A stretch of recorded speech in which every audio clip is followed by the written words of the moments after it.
Bharat Canada के संबंधों पर जमी बर्फ पिघली। पीएम मोदी और कार्नी ने किया उच्चायुक्तों की नियुक्ति का ऐलान। G7 शिखर सम्मेलन में पीएम मोदी और कनाडा के पीएम मार्क कार्नी के बीच मुलाकात में दोनों देशों के रिश्तों में जमी बर्फ पिघल गई। दोनों देशों ने उच्चायुक्तों की नियुक्ति और राजनयिकों की संख्या बढ़ाने पर सहमति जताई। मुक्त कारोबार समझौते पर बातचीत फिर से शुरू होगी। पीएम मोदी ने कनाडा के साथ संबंधों को महत्वपूर्ण बताया। भारत और कनाडा के रिश्तों पर पिछले 1.5 वर्ष से भी ज्यादा वक्त से जमी बर्फ सोमवार को दोनों देशों के प्रधानमंत्रियों के बीच हुई मुलाकात में पिघल गई। अल्बर्टा में आयोजित G7 शिखर सम्मेलन में विशेष मेहमान के तौर पर आमंत्रित पीएम नरेंद्र मोदी और कनाडा के पीएम मार्क कार्नी के बीच तकरीबन 40 मिनट बैठक चली। इसमें सबसे पहले इस बात पर सहमति बनी कि दोनों देशों की राजधानी में उच्चायुक्तों की जल्द से जल्द नियुक्ति की जाएगी। इसके बाद उच्चायोग में राजनयिकों की संख्या बढ़ाने व अपने अपने उच्चायोगों के कामकाज को सामान्य बनाया जाएगा। साथ ही मुक्त कारोबार समझौते पर थमी बातचीत भी शुरू करने की सहमति बनी। मोदी और कार्नी के बीच आपसी सहयोग के दूसरे अन्य सभी मुद्दों पर भी बात हुई है। कार्नी के साथ मुलाकात में पीएम मोदी ने कहा कि भारत के लिए कनाडा के साथ संबंध बहुत महत्वपूर्ण है। हम दोनों मिलकर लोकतांत्रिक मूल्यों को मजबूत बनाने का कार्य करेंगे, मानवता के लिए काम करेंगे, हम अनेक क्षेत्रों में प्रगति करेंगे। कार्नी ने कहा कि हमें पीएम मोदी का स्वागत करते हुए गर्व है। हम प्रौद्योगिकी, AI, ऊर्जा सुरक्षा और आतंकवाद के खिलाफ सहयोग में काम करेंगे। बैठक के बारे में विदेश सचिव विक्रम मिस्री ने कहा कि बैठक में भारत व कनाडा के रिश्तों की अहमियत पर बात हुई है। दोनों देशों में काफी कुछ सामान्य है। पीएम मोदी ने रिश्तों को सामान्य बनाने पर खास तौर पर जोर दिया है।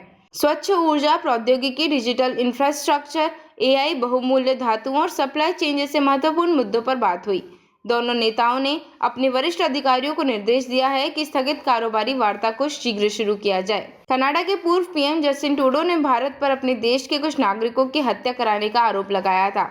यह आरोप खालिस्तानी आतंकवादी हरदीप सिंह निज्जर की हत्या के बाद लगाए गए थे। इससे दोनों देशों के रिश्ते लगातार खराब होते गए। पिछले साल दोनों ने एक दूसरे के उच्चायुक्तों व अन्य वरिष्ठ राजनयिकों को देश से बाहर कर दिया था।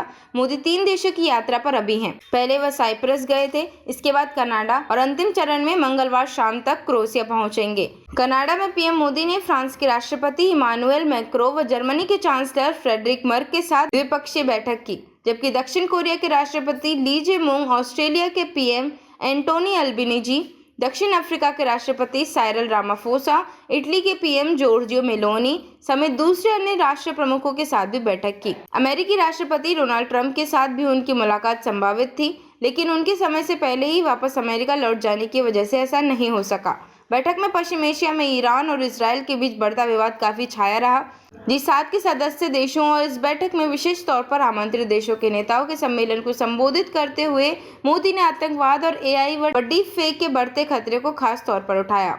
उन्होंने कहा कि वैश्विक शांति व समृद्धि के लिए हमारी सोच व नीति स्पष्ट होनी चाहिए। यदि कोई भी देश आतंकवाद का समर्थन करता है तो उसे इसकी कीमत चुकानी होगी। इस संदर्भ में मोदी ने अमेरिका व पश्चिमी देशों की तरफ से आतंकवाद पर दोहरी नीति अपनाने पर भी करारा प्रहार किया। इस संदर्भ में मोदी ने अमेरिका व पश्चिमी देशों की तरफ से आतंकवाद पर दोहरी नीति अपनाने पर भी करारा प्रहार किया और कहा कि एक तरफ तो हम अपनी पसंद नापसंद के आधार पर भांति भांति के प्रतिबंध लगाने में देर नहीं लगाते, दूसरी ओर जो देश खुलेआम आतंकवाद का समर्थन करते हैं हम उन्हें पुरस्कृत करते हैं।